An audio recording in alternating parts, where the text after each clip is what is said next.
영재 오늘교회에서 유치 3부 6살, 7살 친구들과 함께 예배를 하고 있습니다. 그래서 오늘 정말 큰 친구들을 만나러 온다는 생각에 많이 긴장을 하면서 왔는데 어린 아이들과 다른 뜨거움이 있는 것 같아서 정말 좋습니다. 제가 짧게 기도하고 말씀 시작하도록 하겠습니다. 기도하겠습니다. 사랑의 아버지 하나님 감사합니다. 오늘 이 자리에서 아이들과 함께 말씀을 나누게 됩니다. 아이들이 말씀을 듣는 시간을 통하여서 하나님을 더욱더 깊이 묵상하며 하나님만 따르는 제자들이 될 수 있도록 주님 함께하여 주세요. 예수님의 이름으로 기도했습니다. 아멘. 네, 혹시 여러분 귀신이 나오는 영화나 드라마를 본 적이 있나요? 혹시 즐기고 있는 친구도 있나요? 좋아하는 친구도 있는 것 같은데 저는 도깨비라는 드라마 혹시 알고 있나요? 조금 오래된 드라마긴 한데 저는 도깨비 드라마를 되게 재밌게 봤어요. 도깨비 드라마에는 귀신이 조금 자주 등장하게 되는데요. 제가 한 장면을 준비해 왔어요. 같이 한번 볼게요. 지금은 캠퍼스 투어 중입니다. 보고 싶어요 유유해 하트하트. 사랑해요. 하트하트해. 낭만적이야. 나도 한때 있었지 따뜻한 봄날. 하지만 구천을 떠도는 지금은 한없이 깊고 어두워서 매일매일 추운 겨울밤 속을 살고 있을 뿐이지. 네가 그 자식 딱 한 번만 만나주면 좋을 텐데. 궁금한 거 딱 하나만 물어봐주면 좋을 텐데. 궁금한 거? 뭐? 너 나 사랑하게 됐니? 뭐 그런 거? 낭만적이야. 좋아요. 그 겨울밤 한번 끝내봅시다. 복수하러 가요. 어떻게 해줄까요, 그 자식?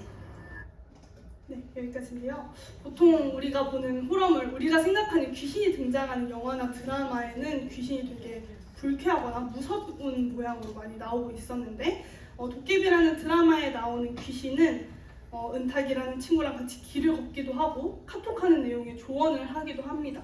그리고 드라마를 계속해서 보다 보면 그 귀신들에게 각각의 사연이 있어서 그래서 떠돌고 있다고 이야기를 해요. 그래서 우리가 귀신들에게 측은한 마음을 가지게 하고 한편으로는 친근한 마음을 가지게 하는 효과가 있는데요. 오늘 여러분들과 함께 나눌 이야기는 대중문화 속의 신비주의입니다. 네, 신비주의란 현실에서 일어날 수 없는 초자연적인 현상들입니다. 대중문화에 자주 등장하는 것은 환생, 영혼 교환, 외계 문명이나 영매, 귀신을 부르는 것 등이 있어요. 그래서 우리가 대중문화를 통해 이런 신비적 요소를 계속해서 접하게 될 때 은연중에 우리의 영적인 지식에도 그것들이 영향을 미치게 됩니다. 그래서 성경과 다른 왜곡된 가치관을 형성하게 되는데요. 하나님의 말씀이 아닌 신비주의적인 요소를 의지하게 되는 경우도 생기게 됩니다. 그래서 제가 오늘 여러분들과 함께 나눌 이야기는 대중문화를 왜 분별해야 하는지 오늘 본문을 통해 한번 알아보면 좋겠습니다. 고린도전서 10장 18절에서 19절 말씀 함께 읽겠습니다. 시작! 이스라엘의 백성의 관습을 재물을 먹는 사람들은 하나님의 제단에 참여하는 사람들이 아닙니까? 그러므로 내가 말하려는 것이 무엇입니까? 우상의 재물은 무엇이며 또 우상은 무엇입니까? 혹시 여러분 이태원 놀러 가본 적 있나요? 아니요, 이태원 사진이 있습니다. 이태원 사진 한번 보여주시겠어요? 네, 이태원에 가보면 되게 다양한 나라의 문화들을 한 번에 느낄 수 있는 곳이에요. 거기가 그렇게 된 이유는 용산 미군 기지가 인접해 있어서 그 미군들의 핫플이 된 게 우선인데요. 그게 연장이 되어서 관광지가 되고 관광지가 되고 나니까 또 다양한 나라의 사람들이 들어오면서 자신의 나라의 문화들을 점점 전파하기 시작했습니다. 그래서 지금 보이는 것처럼 되게 서양 문화와 중국 문화와 다양한 것들이 뒤섞여 있는데요. 고린도, 오늘 설교에 등장하는 고린도도 그런 동네였습니다. 고린도가 로마의 식민지가 되면서 다양한 이주민들이 들어오기 시작했어요. 다양한 이주민들이 들어온 만큼 이태원처럼 다양한 문화들도 많이 들어오게 됐고 그 당시에 다양한 문화들은 결국 종교와 모든 것이 연결이 되어서 그 고린도 시에는 다양한 종교들도 생겨나기 시작했습니다. 그래서 시장에 가면 여러 종교에서 지낸 제사의 음식들이 계속해서 팔리고 있었어요. 그래서 고린도 교인들은 그 음식을 먹으면서 그런 문화를 따르는 것에 대해서 전혀 어려움이 없었습니다. 그래서 바울은 오늘 이야기를 하는 것입니다. 그 음식을 먹으면 안 됩니다. 우상에게 바친 제물을 먹는 것은 그 제단에 참여하는 것과 같다고 이야기를 하고 있습니다. 그저 음식을 먹는 것인데 왜 그들의 문화에 참여하는 것과 그들의 종교에 참여하는 것과 같은지 18절 말씀을 보면 알 수 있는데요. 이스라엘 백성의 관습을 생각해 보십시오 라고 말합니다. 이스라엘 당시에는 제사를 드리고 남은 음식을 제사장과 그 자녀들이 먹을 수 있었어요. 제사에 참여하는 자들이 누리는 특권이었습니다. 그래서 우상 제사에 쓰인 음식을 먹는 게 결국 이스라엘 사람들이 그 제사 음식을 먹듯이 우상의 음식을 먹으면 그 우상의 제사를 받아들이고 참여하는 것과 같은 의미가 되는 것입니다. 그래서 바울은 19절에서 물어요. 또 우상은 무엇입니까? 하고 물어요. 근데 여기서 바울이 묻는 뉘앙스는 정말 몰라서 묻고 있는 것이 아닙니다. 우리가 보통 공부하기 싫을 때 이렇게 말합니다. 공부? 그게 뭔데? 이렇게 말해요. 그거 어떻게 하는 건데? 이렇게 말합니다. 근데 여러분 분명히 공부가 무엇인지, 어떻게 하는 건지, 왜 하는 건지 알고 있는데 그냥 물어보는 거잖아요. 다시 말해줘. 공부 어떻게 해야 돼? 공부가 뭐지? 이렇게 다시 재차 확인하기 위해서 이렇게 이야기를 하고 물어보고 있는데요. 고린도 교인들도 어쩌면 우상이 잘못된 것이다, 허황된 것이다 라는 것을 알고 있었을지도 모릅니다. 그래서 바울은 그들에게 우상 그게 뭔데? 하고 질문하면서 우상의 거짓됨을 한 번 더 인식시켜주고 있습니다. 그리고 우상의 제사에 동참하는 것이 의미 없고 잘못된 것임을 알려주고 있습니다. 구약 시대에도 이와 같이 세상 문화를 즐긴 인물이 등장하는데요. 사무엘상 28절 6절에서 7절 상반절 말씀입니다. 함께 읽겠습니다. 시작. 사울이 여호와께 여쭈었지만 여호와께서는 꿈으로도 우림으로도 그에게 대답하지 않으셨습니다.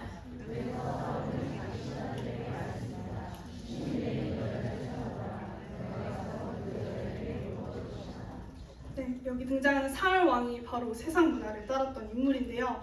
여러분 다들 곧 새학기가 시작되죠. 너무 찡그리는 친구가 있네요. 저도 아직 대학원을 다니고 있어서 곧 새학기를 맞이해야 하고 중학교, 고등학교를 아예 새롭게 올라가는 친구들도 있죠, 지금. 네. 그래서 사실 새 학년이 되고 새 학기가 되고 새로운 학교에 가고 그 모든 것이 되게 불안한 것 같아요, 제가 생각할 때는. 그리고 뭔가 그 반에 적응하는 기간 동안 어수선한 기분도 계속 듭니다. 오늘 무슨 수업을 하는지도 잘 기억이 안 나고 어떤 친구랑 점심을 먹어야 될지도 모르겠고 우리 담임선생님이 어떤 분인지도 파악하기까지 시간이 걸려서 그렇게 적응하는 기간 동안 우리는 조금 불안정한 마음으로 살아가게 됩니다.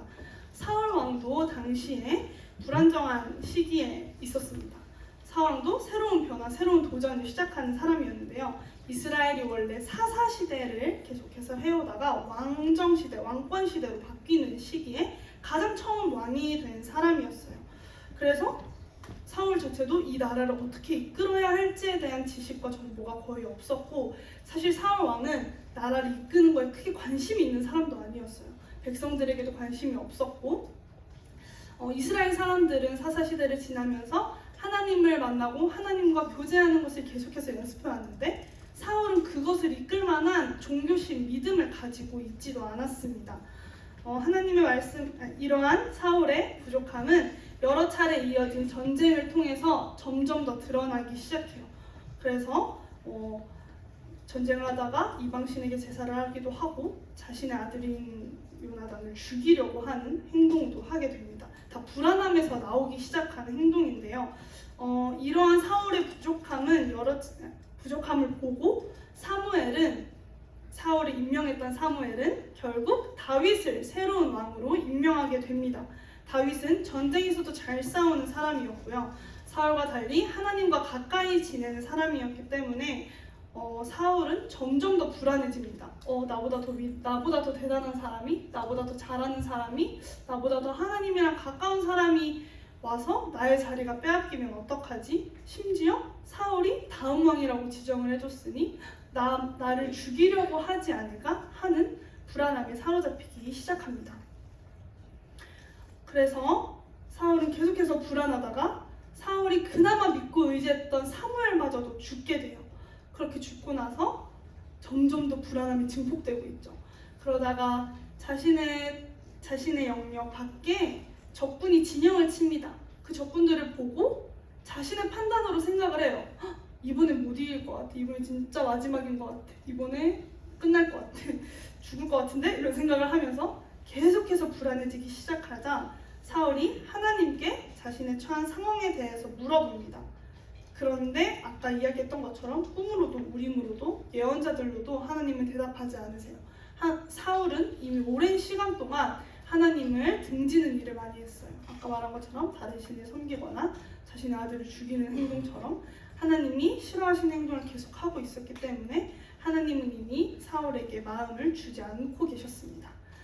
그래서 사울은 바로 신접한 여인을 찾아갑니다. 신이 내린 여자를 찾아요. 사울이 신이 내린 여자를 찾은 이유는 당시 고린도에 여러 가지 종교가 들어오다 보니까 다양한 신들이 있었고 다양한 귀신들이 있었어요. 하나님의 음성이 들리지 않으니까 그러면 저 신은 내 말을 들어줄까? 저 사람은 내 이야기를 들어줄까? 하는 마음에 신접한 여인을 찾아가게 됩니다. 하나님의 말씀을 하나님이 응답하지 않으시자 하나님께 돌아가려는 의지 없이 바로 또 다른 신을 찾는 모습을 통해서 사울의 믿음이 얼마나 약한지 볼 수 있습니다. 우리 아까 전에 새학기를 맞이하는 것에 대해서 잠시 얘기했는데요. 혹시 다들 반배정 부적 본 적 있나요? 다들 뭔가 아는 지인데 반배정 부적이나 저렇게 반배정 잘 되라고 올리는 사진이라고 하면서 스토리를 올리는 친구들을 많이 봤어요. 친구들이 이렇게 반배정에 대해서 고민을 하는 이유도 어떤 친구를 만날지, 어떤 반에 갈지, 어떤 담임 선생님을 만날지, 그리고 나랑 제일 친한 친구가 나랑 같은 반이 될지, 그렇게 되지 않았을 때 나의 학교 생활이 너무도 걱정되니까 혹시나 하는 마음에 뭐 그렇다니까 하고 사진을 저장한다거나 뭐 그렇다니까 하고 공유를 한다거나 하는 행동을 할 수도 있을 거라고 생각합니다. 그런데 사실 여러분들에게 묻고 싶은 것은 저런 사진을 갖고 있거나 저런 게시물을 올린다고 해서 여러분들의 마음에 정말 그 불안함이 사라지나요? 사실 한 개도 사라지지 않을 것 같아요. 오히려 더 진짜 얘가 해줄까? 이런 마음에 더 불안해질 수도 있을 것 같고 그러면 걱정되는 마음이 계속해서 지속되고 있습니다. 그래서 이런 이야기를 통해서 알 수 있는 건 세상의 것은 사실 정말 허황된 것이고 껍데기일 뿐이에요. 너무도 가벼워서 살짝 스치고 지나가는 위로, 살짝 스치고 지나가는 안정이지 우리 마음속에 깊이 위로하지 못합니다. 그래서 바울이 고린도 교인들에게 물었던 것처럼 여러분들에도 묻고 싶습니다. 인스타 그게 뭔데? 아이돌 그게 뭔데? 게임 그게 뭔데? 하고 물어보고 싶어요. 사실 저도 인스타그램 정말 좋아하고 아이돌도 좋아했었고 게임을 많이는 하진 않지만 핸드폰 하는 거 정말 좋아하는데요. 그리고 그런 문화를 즐길 때 어떤 즐거움이 여러분들에게 오는지도 너무 잘 알고 있고 사실 친구들이랑 소통하기 위해서 놓을 수 없는 요소라는 것도 너무 알고 있습니다. 하지만 우상이라는 것이 그런 미디어, 세상에서 만들어낸 것이 허황된 것이고 의미 없는 것처럼 그런 것들을 기억하고 계속해서 이것이 나의 정말 큰 위로가 될 수 없다는 것을 여러분들이 계속해서 알면서 하나님을 의지하고 따르는 자는 세상 문화에 따라 살지 않아야 합니다 라는 메시지를 넘겨주시겠어요? 네, 메시지를 기억하면서 세상 문화에 따라 살지 않도록 노력하였으면 좋겠습니다. 우리 고린도전서 바울의 편지를 조금 더 살펴보았으면 좋겠는데요. 고린도전서 10장 20절 말씀입니다. 함께 읽겠습니다. 시작! 다만 제물로 바치는 것은 귀신에게 바치는 것이지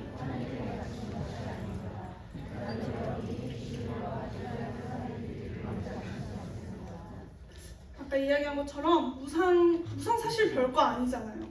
우상 무의미한 건데 그럼 제사 좀 지내면 어때? 제사도 무의미해지는 거 아니야? 라는 생각을 들고 있는 사람들에게 일침을 날리는 말입니다. 사실 그 제물 너네 하느님한테 드리는 거 아니잖아 라고 말하고 있습니다. 하나님을 믿는 일은 오직 하나님만 섬기는 일입니다. 하지만 좀 전에 이야기한 것처럼 고린도 문화는 여러 종교가 있었고 그들은 자기 입맛에 따라서 이 종교도 섬겨보고 저 종교도 섬겨볼 수 있었습니다. 그 나라의 문화 자체가 그랬기 때문에 아무도 그것을 어렵게 생각하거나 잘못된 거라고 인지하지 못하고 있었어요. 그래서 그 시대에 살던 그리스도인들은 더욱더 분별하고 구별되어서 하나님만을 섬겨야 했습니다. 그래서 바울은 우상의 제물을 먹는 사람들에게 귀신과 교제하는 사람이라고 확실하게 선을 긋습니다. 처음엔 단순히 제물을 먹지 말라는 이야기에서 시작을 했지만 그것이 결국 귀신과 교제하는 것이 되는 것입니다. 교제한다는 것은 상대의 사상을 받아들이고 연합하게 되는 것인데요. 귀신과 연합하게 되는 것은 하나님과 반대되는 곳에 서는 것입니다. 우리 다 사울의 이야기를 조금 더 살펴보려고 합니다. 사울은 결국 신내림을 받은 여자를 만나서 사무엘의 영을 불러냅니다. 자기가 의지하였던 사무엘이 죽었기 때문에 그 영을 불러내서 하나님이 자신에게 응답하시지 않는 이유를 묻습니다. 그래서 사무엘의 영은 사울에게 팩트 폭행을 하게 됩니다. 함께 말씀을 읽어볼게요. 조금 깁니다. 집중해서 읽어주세요. 사무엘상 28장 16절에서 19절 말씀입니다. 시작! 그러자 사무엘이 말했습니다. 왜 내게 묻느냐? 지금 여호와께서 너를 떠나 내 원수가 되지 않으셨느냐? 여호와께서는 나를 통해 말씀하셨던 일을 그대로 행하셔서 내 손에서 이 나라를 찢어내어 내 이웃 다윗에게 주셨다.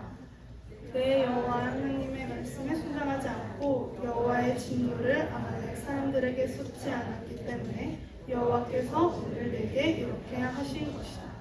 여호와께서는 이스라엘과 너를 블레셋 사람들의 손에 넘겨주실 것이다. 내일 너와 내 아들들은 나와 함께 있게 될 것이다. 또 여호와께서는 이스라엘의 군대를 블레셋 사람들의 손에 넘겨주실 것이다. 사실 여인이 불러낸 그 사무엘의 영은 거짓된 영이었습니다. 귀신인 거죠. 거짓된 영들은 인간을 공격하는 것에 최적화되어 있어요. 그래서 사울에게 팩트 폭행을 하면서 사울이 가지고 있던 두려움과 불안함을 더욱더 증폭시킵니다. 그리고 이 말을 들은 사울 왕의 반응이 바로 이어져서 나옵니다. 사무엘상 28장 20절 말씀입니다. 시작! 그러자 사울은 땅바닥에 완전히 엎드렸습니다. 사무엘의 말을 듣고 두려움에 사로잡혔기 때문입니다. 게다가 그는 그날 온종일 아무것도 먹지 못해 기운도 없었습니다.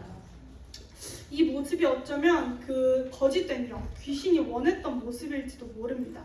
더 이상 하나님께 돌아갈 생각조차 하지 않고 절망적인 마음으로 망가져가는 사울의 모습을 볼 수 있습니다. 이러한 모습을 보면서 다시 한번 깨닫게 되는데요. 제가 직장에 다닐 때 플레이리스트를 한번 보여드리겠습니다. 혹시 잘 보이나요? 네. 찬양보다 가요가 훨씬 많습니다. 네. 하루는 출근길이 너무 힘들어서 한 노래를 찾아 들었습니다. 아이즈원의 에어플레인이라는 노래인데요. 가사가 오롯이 너만의 속도를 따라가야 어떤 기류에도 흔들리지 않을 테니까 라는 가사예요. 이 노래를 듣고서 되게 많이 울었어요. 제가 뭔가 뒤처지고 있다는 생각을 했었고 대학원을 준비하고 있는데 대학원이 잘 되지도 않았고 그런 마음에 계속해서 이게 맞을까? 이렇게 가는 게 맞을까? 고민할 때 저 가사를 보고 많은 위로를 받아서 한바탕 울고서 개운한 마음으로 다시 출근을 했는데요. 금방 다시 그 마음이 되돌아왔어요. 그래서 다시 우울해지는데 잘해내려고 애쓰는데도 계속해서 우울해지는 거예요. 저렇게 노래를 듣고 맞아 내 속도대로 하면 돼 하고 힘을 내고 하루를 살아가는데 또 다시 우울해지는 거예요. 계속해서 그 우울해지는 마음이 저를 더 깊게 파고들어요. 왜 이렇게 난 우울하지? 왜 이렇게 힘들지? 점점 더 우울해지는 모습을 보았었습니다. 이 모습이 방금 사울이 사무엘의 영을 만난 후의 모습과 비슷하다고 생각을 했습니다. 귀신과 교제한 사람들, 하나님이 아닌 것을 통해서 위로를 받은 사람들은 결국 되돌아오는 것입니다. 그래서 우리의 마음을 정말로 만지시고 다시 세워주실 수 있는 분은 오직 하나님이십니다. 두 번째로 여러분에게 전하고 싶은 말이 하나님을 의지하고 따르는 자는 오직 하나님만 예배해야 합니다. 네, 다시 본문으로 돌아와서 마지막 이야기를 전하도록 하겠습니다. 바울의 마지막 경고인데요. 21절에서 22절 말씀 한 목소리로 읽겠습니다. 시작! 여러분은 주의 잔과 귀신의 잔을 동시에 마실 수 없고 주의 식탁과 귀신의 식탁에 동시에 참여할 수 없습니다. 우리가 주를 분노하시게 하겠습니까? 우리가 그분보다 강합니까? 해당 구절에는 귀신이 십자가에 참여할 때 하나님께서 분노하심을 이야기하고 있는데요. 여기서 분노는 단순히 화가 나는 감정이 아닙니다. 헬라어 성경을 통해서 보면 알 수 있는데요.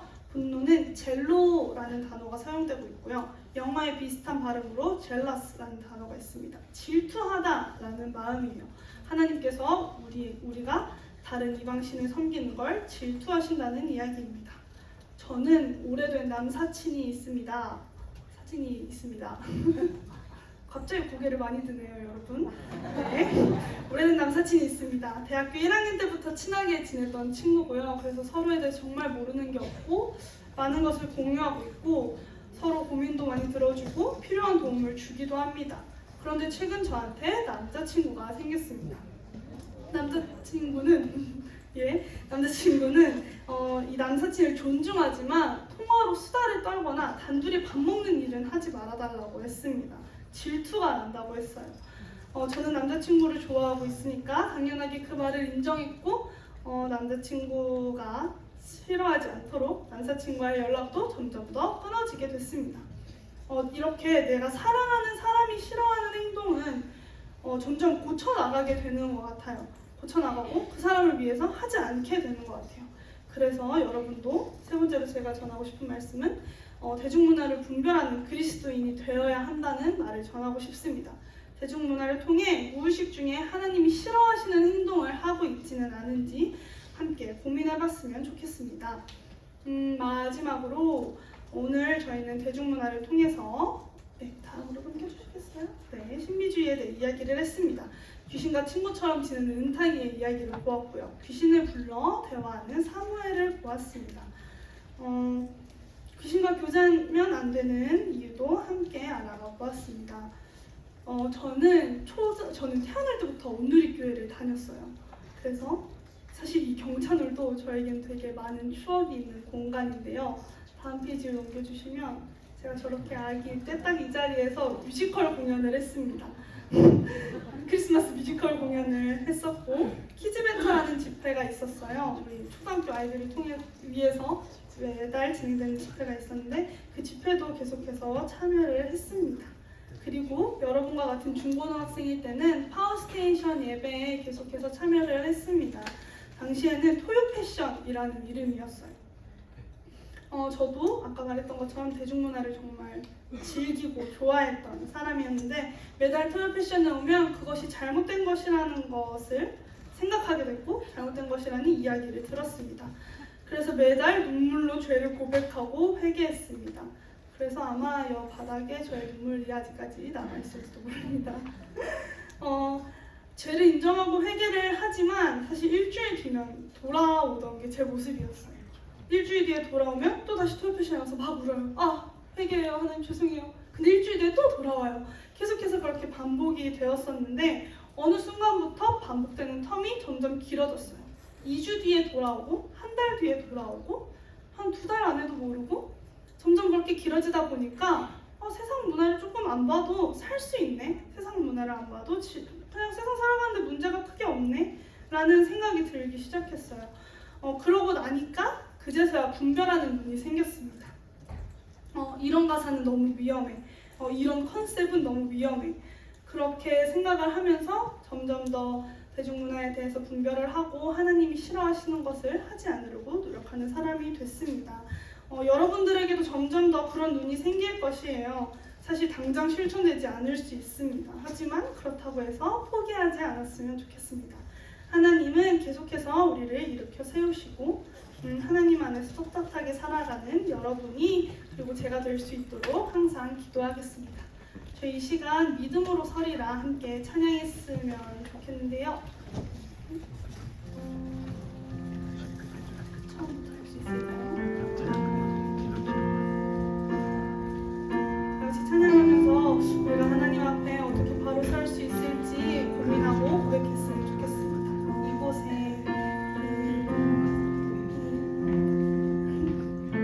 가사가 안 나오나요?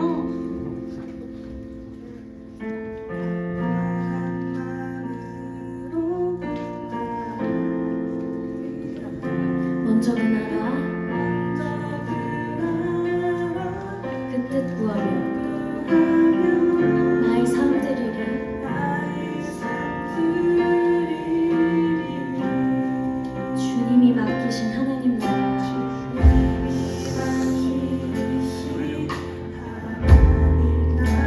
믿음의 눈으로 바라보리라.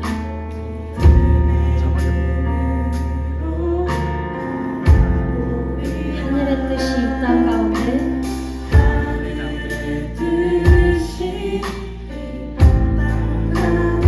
완성될 그날까지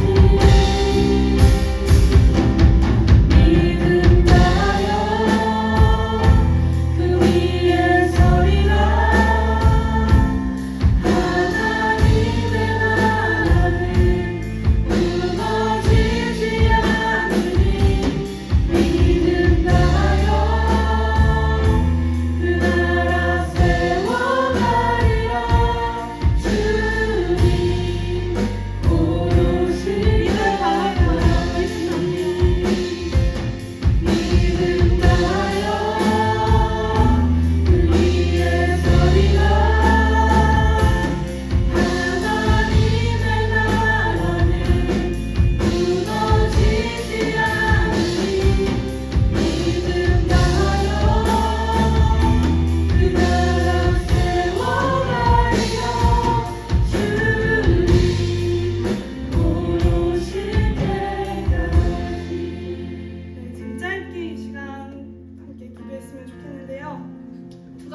가지고 기도했으면 좋겠습니다. 첫 번째는 대중문화에 스며들어 살아가는 세대가 되지 않기를, 신비주의를 보며 거짓된 우상의 모습을 알고 오직 하나님만 예배하는 세대가 되기를 원합니다. 두 번째로 기도했으면 좋겠는 것은 대중문화를 분별하는 눈과 귀를 가졌으면 좋겠습니다. 잘못된 것을 알고 끊어낼 수 있는 용기를 가지는 우리가 될 수 있도록 이 시간 마음 모아서 함께 기도하겠습니다. 하나님 아버지,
세상을 살아가는 것이 너무도 재밌습니다. 세상 문화에는 재밌는 것들이 너무도 많습니다. 하지만 그 안에 정말 주님이 계신지, 주님이 기뻐하시는 일인지 생각하는 저희가 되기를 원합니다. 주여 아버지 하나님, 불안하고 힘들고 지칠 때에 세상의 것을 의존하는 것이 아니라 하나님께 의존하며 하나님께 지혜를 구하며 살아가는 세대가 될 수 있도록 하여 주시옵소서. 저희 마음 가운데 항상 위로를 부어주시고 무너지는 저희를 항상 일으켜 세워주시며 주님 안에서 굳건하게 살아가는 저희가 되기를 원합니다. 주님 언제나 함께하여 주시옵소서. 예수님의 이름으로 기도합니다.